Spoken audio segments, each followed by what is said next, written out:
Sahabat Komisi KKSK yang terkasih, kita berjumpa kembali bersama kami dalam program Katekese Awam Komisi Kerasulan Kitab Suci Keuskupan Agung Medan. Semoga kita semua tetap teguh dalam iman sehingga kita bisa bahagia dalam menjalani hidup ini.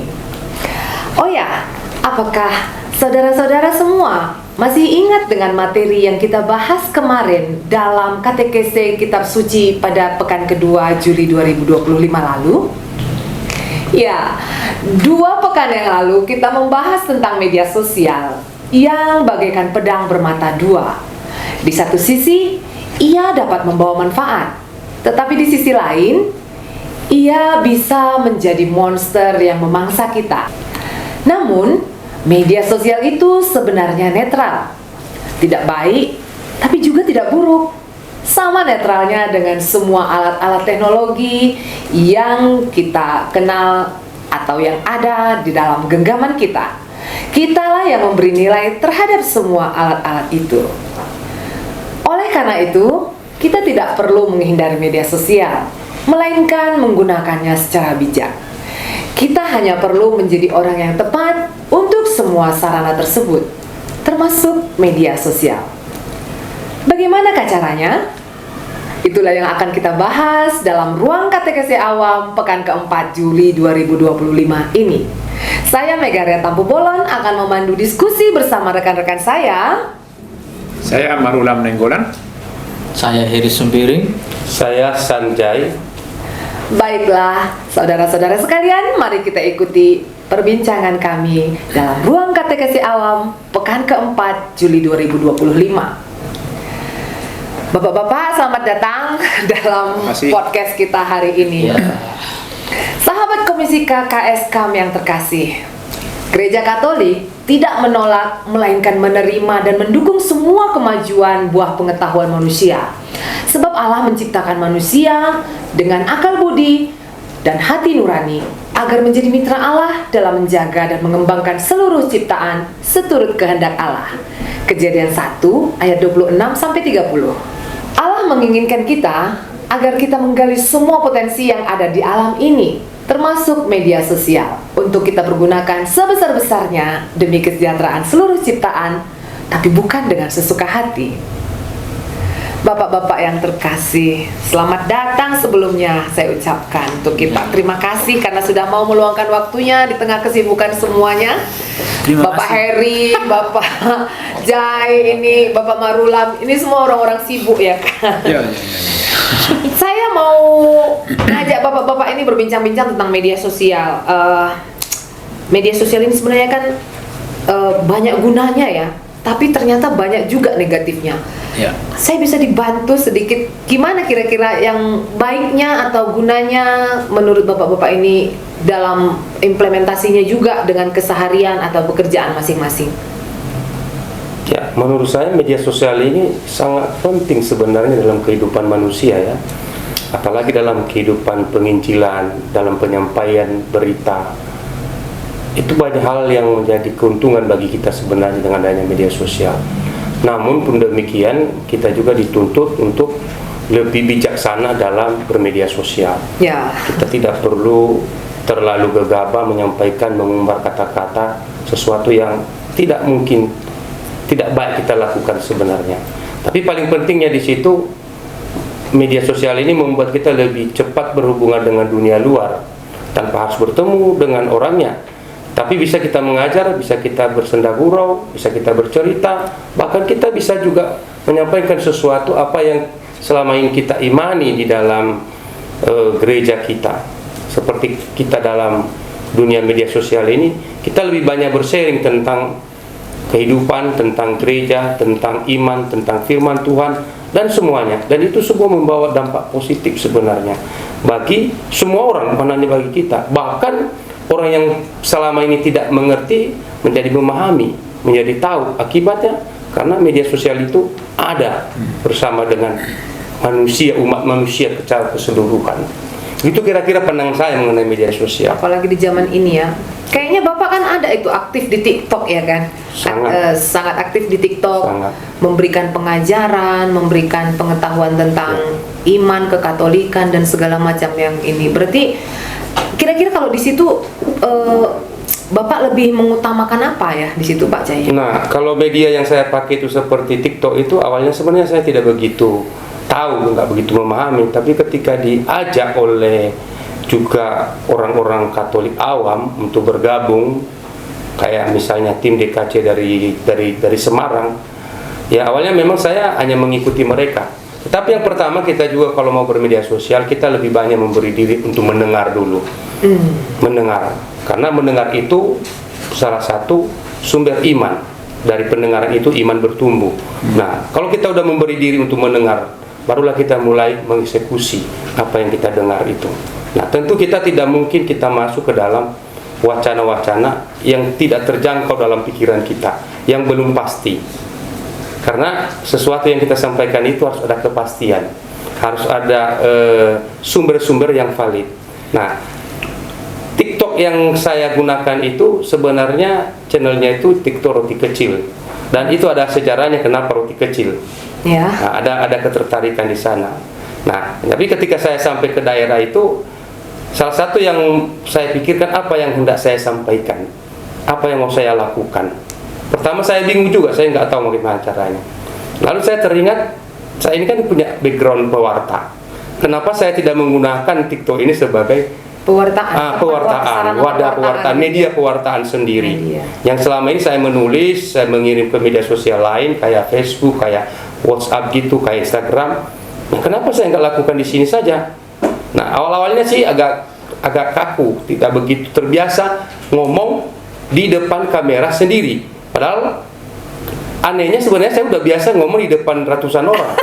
Nah, tapi di depan kamera saya justru aneh menurut saya. Nggak percaya diri. Justru saya nggak percaya diri, padahal nggak ada orang itu sebenarnya. Tapi di depan orang saya biasa saja karena udah terbiasa dengan offline-nya, dengan langsung. Ya, tapi dalam perjalanannya akhirnya saya evaluasi terus. Sekalipun kita gaptek, mulai juga mencari bagaimana mencari background yang bagus, bagaimana menyampaikan sesuatu, karena TikTok juga membatasi waktu. Paling lama aja 10 menit selesai, kan harus dikunci. Nah, saya berusaha bagaimana saya mewartakan itu di bawah 10 menit. Nah, saya lihat sekarang ini kira-kira 5 menit, 7 menit habis selesai. Tapi inti dari semuanya itu terangkum. Pertanyaannya sekarang, apa yang mau diwartakan? Seturut dengan liturgi gereja tiap hari. Jadi udah 1 tahun lebih, bisa dikatakan sudah sekitar 400 judul sebenarnya sudah ada di channel itu. Kan 365 hari kan? Iya. 1 tahun udah 365. Syukur pada Tuhan nggak ada yang bolong itu. Kayaknya lancar terus. Kalau ada yang bolong berarti ada sesuatu yang tidak bisa lagi ditolerir. Tapi kayaknya sih hanya pernah sekali, tapi seterusnya berjalan sampai hari ini. Berarti Bapak menggunakan media sosial sebagai tempat pewartaan, sarana media pewartaan gitu ya. Jadi sangat didukung oleh gereja media sosial. Tetapi harus mengarah kepada terwujudnya dan Allah kan. Walaupun sepakat tadi dengan Bang Sembiring, tidak mesti kita selalu berbicara tentang iman misalnya, atau secara spesifik kitab suci atau ajaran gereja. Ya, kehidupan sehari-hari yang kita jalani, kalau kita sebarkan itu melalui media sosial, tapi tujuannya untuk mengembangkan pengetahuan, mewujudkan kasih, menyegarkan hati, tentu akan menjadi pemantapan hadirnya Allah. Media sosial akan gitu. Di tangan kita lah media sosial itu menjadi bisa atau menjadi mati. Itu sebetulnya. Entah apapun, tidak dalam konteks hidup saja. Konteks hidup sosial, konteks hidup ekonomi, politik, semuanya bisa digunakan untuk mengarahkan kepada kebaikan. Maka mungkin ya harus punya prinsip, bukan hanya mungkin ya, memang kita harus punya prinsip saat menggunakan media sosial supaya berguna untuk memantapkan hadirnya kerajaan Allah. Bukan sebaliknya memunculkan keburukan gitu. Maka menurut saya yang paling bisa kita lakukan misalnya ya, kita bisa gunakan media sosial untuk mengasihi atau menyebarkan kasih. Karena apalagi ajaran gereja kan yang mengatakan kasihilah sesamamu seperti diri sendiri. Kasihilah Tuhan Allahmu dengan segenap akal budi, dengan segenap kekuatan dan sebagainya. Dan itu jelas itu diajarkan dalam kitab suci kan. Misalnya dalam Markus 12 ayat 31 itu kan disampaikan seperti itu. Maka media sosial ini menjadi sarana untuk menyebarkan kasih itu dengan kata-kata yang lembut, dengan kata-kata, dengan informasi yang benar, dengan apa ya, semangat untuk menolong. Beberapa waktu yang lalu ada itu salah seorang umat Katolik yang menggunakan media sosial untuk meng-hire dana banyak, membantu gereja dan membantu banyak orang-orang yang berkekurangan. Dan itu sangat bagus. Itu bukti mengasihi juga ya. Itu bukti mengasihi yang menggunakan media sosial gitu. Contoh ya. Ada satu hal pengalaman dalam berdiskusi tentang media sosial, apalagi kita dalam pewartaannya. Sering saya katakan kepada kawan-kawan yang mau bertanya, berdiskusi, Anda ada di channel Katolik. Tentu saya jawab menurut perspektif iman Katolik. Saya sebagai seorang Katolik juga, saya tidak berani menyampaikan sesuatu kalau belum pasti. Paling tidak saya punya data, punya sejarah, punya catatan untuk itu, sehingga nanti bisa dibacakan. Dan tidak sedikit sering saya membacakan data, misalnya kitab suci Injil dari mana, apa hubungannya dengan ini. Kenapa penting? Orang-orang pendengar itu mau mereka data, nggak mau mereka asumsi, bicara di luar langit-langit sana kan. Ya, karena kadang audiens sekarang juga pinter-pinter ya kan. Saya pinjam kata Romo Patris Allegro, jangan sebarkan kuah kosong. Sampaikan segala sesuatunya itu dengan kepastian. Nah, sehingga ketika saya menyampaikan sesuatu itu suatu kepastian. Dan saya mengatakan kalau misalnya saya salah, bisa dikritik karena ini banyak yang banyak yang menonton, ada yang mengkritik ini, ada yang meluruskan memang ada sesuatu kesalahan. Kita juga sebagai sumber juga kita rasa sudah tahu, sudah benar. Mungkin kita juga punya kekurangan ya, punya kelemahan. Tapi kita terima kritik itu. Bersifat membangun kan, daripada kita nggak dikritik kan. Makanya dalam hal ini toleransi itu dalam kehidupan sehari-hari kita saling menghormati, menghargai, menolong, ya itu toleransi. Tetapi toleransi dalam ajaran final tidak ada toleransi. Nah, iya kalau iya, tidak kalau tidak. Jangan karena saudara, oh ya oke lah, nggak boleh, harus tetap katakan dia. Ya. Begitu kira-kira. Saya setuju itu. Hormatilah semua orang, kasihilah saudara-saudaramu, takutlah akan Allah, hormatilah saja, seperti yang tertulis dalam 1 Petrus 2 ayat 17. Dalam dunia digital kita bisa dengan mudah bertemu dengan berbagai pandangan tadi kan. Tapi jangan lupa kita kan diajarkan untuk diajarkan untuk menghormati semua orang, menghindari bisa merusak kan gitu kan. Itu juga merusak citra kita juga sebagai orang Katolik dan sebagai pelayan-pelayan di gereja. Kemudian kalau itu tadi kan untuk yang model-model diskusi atau tayangan satu arah dalam pewartaan gitu ya. Kan tidak semua orang memilih untuk untuk dan nggak semua juga orang mampu untuk yang seperti itu, artinya tayangan live atau dalam bentuk video, katekesi apa segala macam. Tidak semua orang juga mau memiliki kemampuan untuk yang kita sudah at first kan ada sedikit merasa gagok juga kan. Nah, jadi ada orang juga yang berdasarkan tulisan, apalagi sebelum ada video-video, live dan sekarang yang seperti sekarang ini lazim ya kan. Dulu kan orang misalkanlah di platform Facebook itu kan hanya memposting tulisan, bisa. Itu kan ya istilahnya jadi status gitu kan. Ada yang membuat status lagi galau, ada yang membuat status apa gitu kan. Nah, kadang-kadang ada orang-orang tertentu itu kan yang membuat status itu justru mempertanyakan sebuah dogma, mempertanyakan sebuah ajaran iman gitu. Itu kadang-kadang bisa ditanggapin oleh orang lain jadi negatif kan? Berbeda-beda. Ya, berbeda-beda. Sebaiknya kita memang berpikir sebelum memposting. Nah, kalau pengalaman-pengalaman kita ini kayak mana dalam hal-hal memposting sesuatu yang bukan live atau video dalam bentuk kata-kata begitu, kemudian mendapatkan respon yang justru negatif, itu Seperti apa? Misalnya kalau Bang Heri kayaknya ini Ya. banyak orang berbeda pendapat ini pasti di pertanyaan-pertanyaan. Ke kami kalau mau mengupdate status prosesnya panjang. Oh, Pikirkan dulu ya, Satu dipikirkan dulu. direfleksikan. Kedua, berpikir sebelum memposting gitu ya. Kedua harus dapat persetujuan. Oh, Kan begitu. Iya. Harus dicek dulu.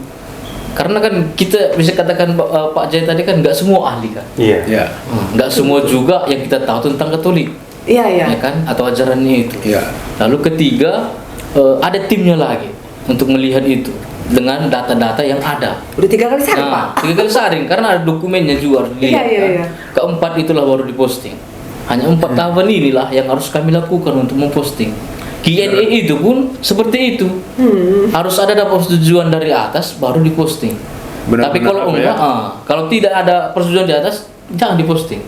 Karena Kayaknya akan berdampak perlu kayak buruk. gini lah ya Iya. kalau untuk Benar-benar benar-benar harus dipikirkan. disaring ya kalau untuk Jadi media tidak sosial. sembarangan posting tanpa dipikirkan, Ya, tanpa itu yang- disaring, langsung disebar. Apalagi statement yang menggunakan akun agama ya, Ya, kan? itu Atau akun ya. bahaya ya. Ya memang harus dipikirkan matang-matang. Di paroki Dilet tua, di Sembarangan. paroki saya selalu buat begitu.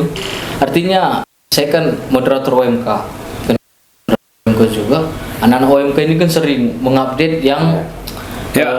apa yang mereka Semangat itu muda langsung lagi tuh. lah. Langsung. Ya mereka Semangat gitu. muda. Iya, tanpa disaring kan begitu. Semangat Benar-benar mudanya apa yang itu terpikirkan ketik. Nah, upload. pernah saya bikin kan mereka posting tentang gandum kan begitu.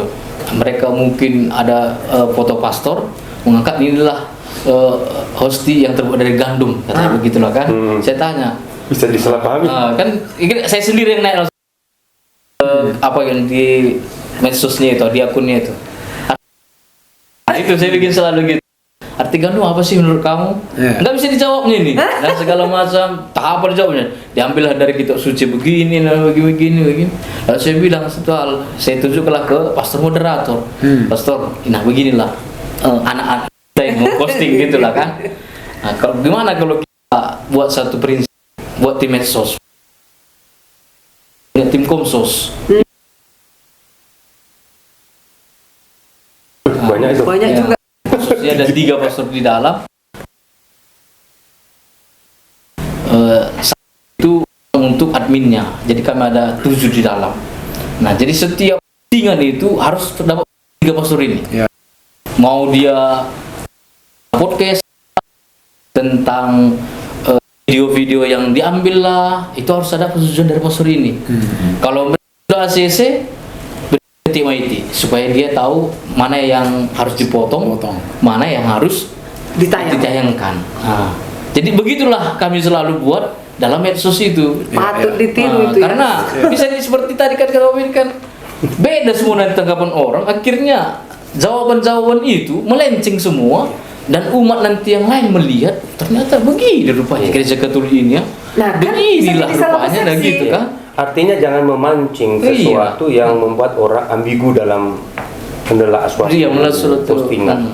Dan saya katakan kawan-kawan, di luar daripada juga pewartaan, kadang orang memosting kegalauannya sama suaminya, Iya. sama istrinya, tidak boleh.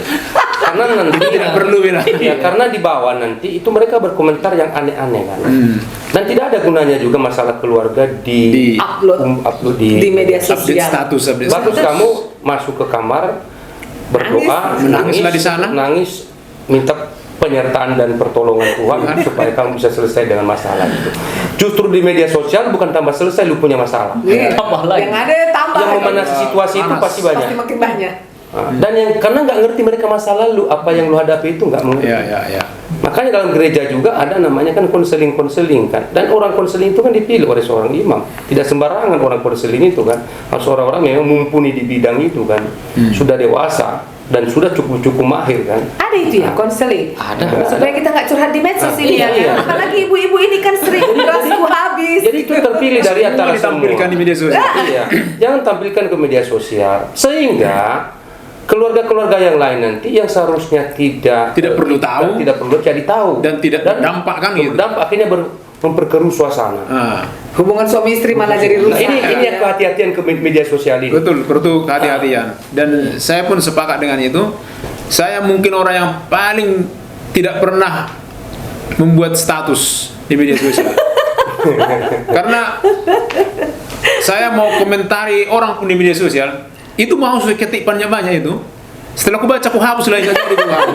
Karena seperti tadi Bang Sembilan bilang, perlu ada pertimbangan. Ini kan karena konteks media sosial gereja kan, Iya, atau kelompok kan. Iya. Kalau pribadi gimana? Kalau pribadi pun kita harus hati-hati tetap kan. Iya, betul. Tidak bisa kita sembarangan. Seenaknya saja kita mau post. Kita harus benar refleksi, harus timbang-timbang. Nanti kira-kira dampaknya apa?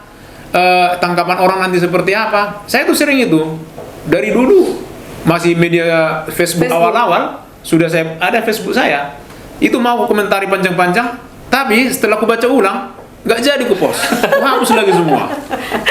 Karena ku bayangkan seperti apa nanti dampaknya, maka perlu hati-hati. Jadi memang itu dia kan, itu poinnya sepertinya medsos itu harus juga digunakan untuk kebaikan, diperiksa sebelum menyebarkan. Iya, ya kan? periksa sebelum Kadang-kadang dipikirkan matang-matang. dipikirkan matang-matang, harus berguna untuk kebaikan. Karena kan kadang-kadang ya ibu-ibu, misalkan lah ya ibu-ibu, apalagi Ibu yang paling suka itu. apalagi kalau anak-anaknya lagi bermasalah, kan naik dikit-dikit naik status gitu ya kan. Jadi Terakhir di bawah bukan penyelesaian, Iya. keluar suasana, Iya. utama masalahnya. Apalagi kalau ada kitab suci di dalam kan, katanya Yesus baik, ketuklah muka akan diberikan. Coba dikasih kan itu bahaya kita kan. ya. Juga itu bahaya nanti. Oke, saya dapat maknanya. Semoga ibu-ibu besok-besok kalau mau update status kita sudah mulai Ya, belajar. tahan diri sedikit. Tahan diri sedikit supaya Tahan tidak diri. sembarangan mengumbar Jangan sembarangan. status atau menuliskan sesuatu tentang kegalauan kita di media sosial. Iya. Oke, sekarang saya mau nanya juga, kita mau ganti topik diskusi atau ya masih berkaitan dengan yang tadi punya. Tapi by the way sambil diminum bapak-bapak. Siap. Siapa tahu kita haus ya kan? Iya. Kami minum Tadi sambil saya minum. sudah saudara-saudara. saya seruput ini. Saya mau menanya sama bapak-bapak. Saya mendapatkan dari seorang teman bahwa pengurus di KKS juga, jangan menyebarkan hoaks, perlu memeriksa kebenaran, hindari perdebatan yang tidak perlu. Ini hal-hal yang dilakukan gitu kan. Jangan sampai ketagihan, kendalikan diri. Nah ini ketagihan ini pun perlu diantisipasi ya. Iya. Banyak orang, coba kita sendiri saja. Saya tuh. Berapa lama kita bisa menahan diri kita untuk tidak membuka media sosial, entah platform apapun. Saya nggak tahan. Bagaimana itu? WA, mau. Ini perlu diperiksa sebetulnya dalam tanda petik ya. Kenapa kita kok sampai selalu terdorong hati pikiran kita untuk membuka entah YouTube, entah TikTok, entah Facebook, entah seolah-olah ingatan kita itu sudah lengket di sana, sudah menempel erat sehingga kita nggak bisa. Ini perlu Menurut saya itu ada perubahan. Zaman sebelum media sosial itu kan harus ketemu. Udah dulu nonton TV. Iya. Nah, sekarang Tidak ada. perlu dibuka-buka. Tidak perlu Kalau lagi. dibuka TV pun YouTube dibuka. Bukan siarannya. Nah kebetulan juga saya juga nggak bisa menahan diri. Ke segala kebutuhan bahkan pekerjaan ada di handphone. Misalnya lah, Itulah dunia kita begitulah ya. Ibu Meta kalau misalnya Ibu Meta hubungi saya kalau satu hari tak pernah ada jawaban kan, bayangkan itu. Apakah saya yang sombong nggak peduli atau bagaimana? Makanya nanti kita terpancing harus melihat itu baru sesama teman. Bagaimana lagi dalam pekerjaan kan, semua ada di sini, perintah ada di sini. Nah, sehingga kita mau tak mau buka. Jadi pada masa prapaskah pernah pastor mengatakan kalau mau berpantang jangan berpantang Makanan saja. dari makanan atau dari mungkin kamu bisa lakukan seperti yang sulit kamu tidak lakukan. Apa itu? Bisa nggak satu hari kamu tidak buka HP? Syukur kepada Tuhan hanya aja. Semua berani menjamin tidak buka HP. Karena kebutuhan ada, termasuk kebutuhan ekonomi, kebutuhan keluarga, kebutuhan pertemanan, semua ada di situ. Nah, Kalau Itu itu dia. kebutuhan, kalau kebutuhan mungkin karena pekerjaan atau ya mungkin lebih kepada pekerjaan, mungkin masih kami di kalangan ibu-ibu Scrolling. Pak. Ya itu sudah kecanduan gitu. Cobalah Kalau dulu kita nengok handphone, ibu-ibu ini kan nengok handphone itu untuk nengok resep masakan, ya kan? Di Facebook nengok resep masakan. Itulah baru handphone sampai ke dapur kita. Iya. Sekarang Pak, sambil goreng.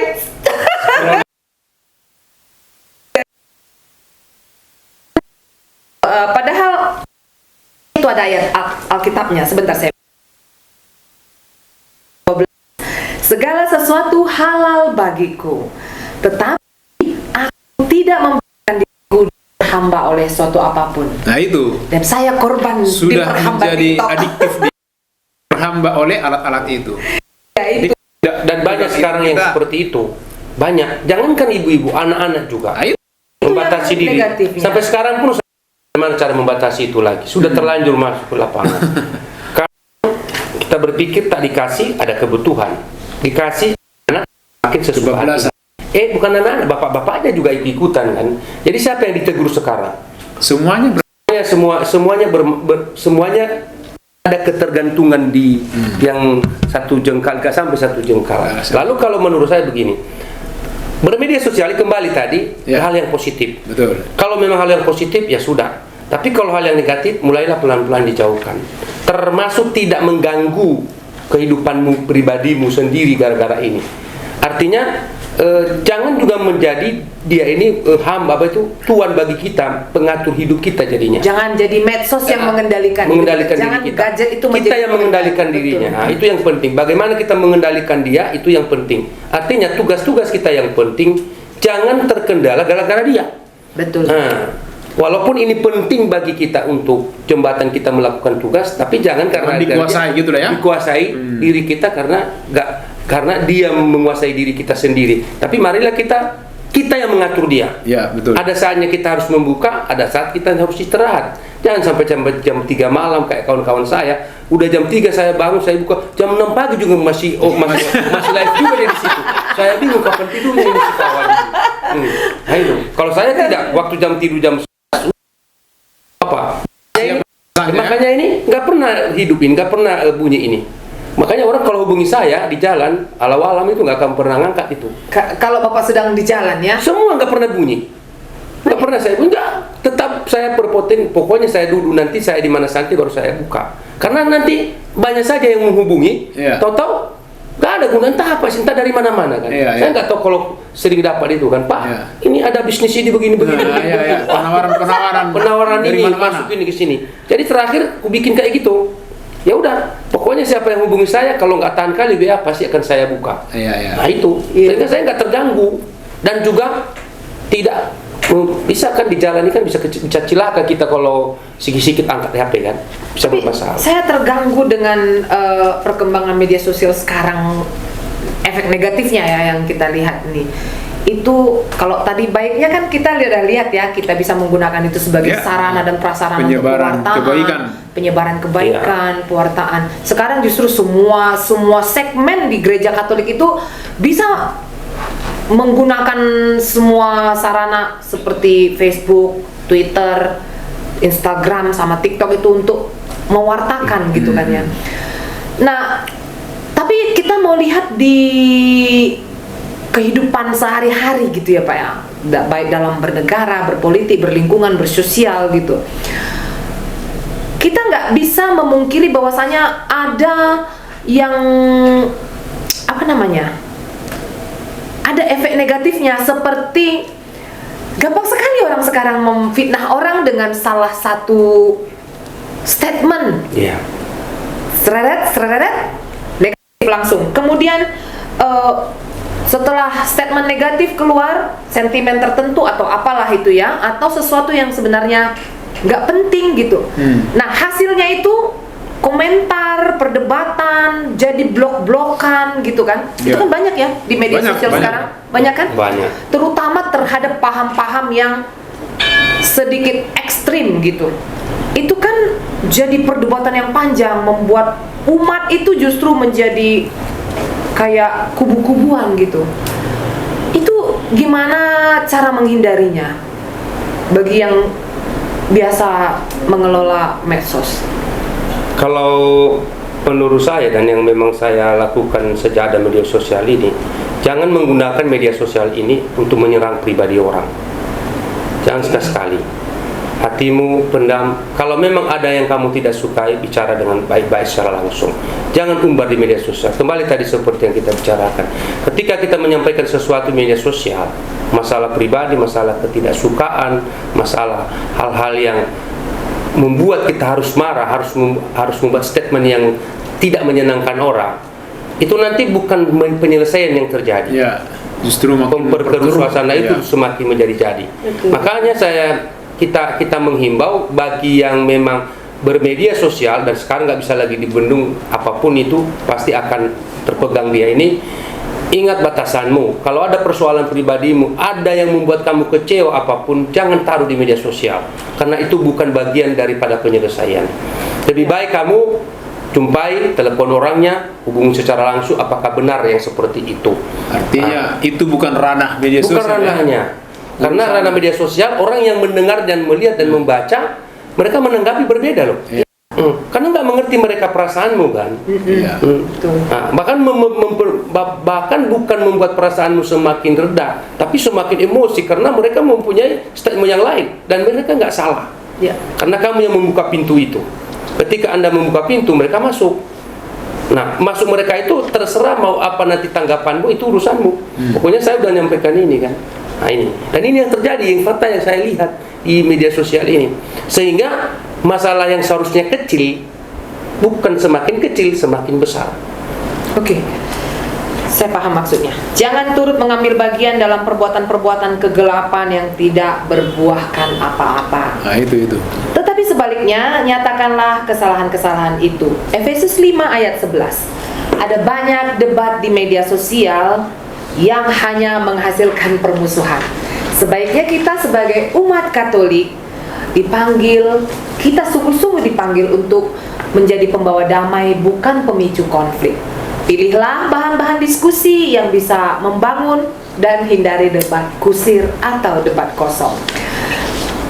Bapak-bapak yang baik-baik ini, terima kasih atas kehadirannya. Saya senang sekali dengan Sama-sama. perbincangan Sama-sama. kita hari ini. Saya mau ambil satu statement, singkat-singkat saja, satu statement tentang apa yang harus kita lakukan untuk menjaga kebaikan di media sosial. Singkat saja, satu kalimat penutup dari bapak-bapak sebelum saya akan closing acara kita. Bijak dalam bermedia sosial. Itu judul kita, Pak. Bijak dalam bermedia sosial. Oke, Pak Heri. Pas pula sih. Iya, itu judul kita. Ungkapkan apa ada dalam setting. Ungkapkan Ungkapkan ada apa, yang Ren? dalam. Nanti kalau aku ceritakan I love you dong, Pak. I love you. Gitu ya. Baiklah, Pak Marulam. Pikirkan sebelum bagikan. Pikirkan sebelum Itu bagikan. kalau saya media sosial. Itu saran yang tepat. Pikirkan sebelum dibagikan. Baiklah, sahabat KKS. Hidup dalam dunia digital adalah sebuah berkat dan tanggung jawab. Sebagai pengikut Kristus, kita dipanggil untuk menjadi terang dan garam, termasuk di media sosial. Mari kita bijak, berhikmat, dan penuh kasih dalam menggunakan media sosial agar hidup kita sungguh-sungguh menjadi kesaksian yang membawa damai dan harapan bagi dunia. Apapun yang kamu lakukan, lakukan dengan perkataan atau perbuatan. Lakukanlah semuanya itu dalam nama Yesus. Kolose 3 ayat 17. Maknanya sangat dalam, khususnya dalam konteks hidup beriman dan juga dalam penggunaan media sosial. Kita diajak untuk tidak mencari pujian atau pengikut demi diri sendiri, karena ini lazim terjadi di dunia media sosial. Tetapi marilah kita menggunakan setiap saluran komunikasi untuk memuliakan Tuhan dan mewartakan kebaikannya. Akhir kata, saya Megaria Tampu Bolon beserta narasumber sahabat podcast kami kali ini mengucapkan terima kasih atas kebersamaan kita. Sampai jumpa dalam episode berikutnya di Ruang Katekesi Awam Komisi Kerasulan Kitab Suci Keuskupan Agung Medan. Bye! Sampai. Sampai.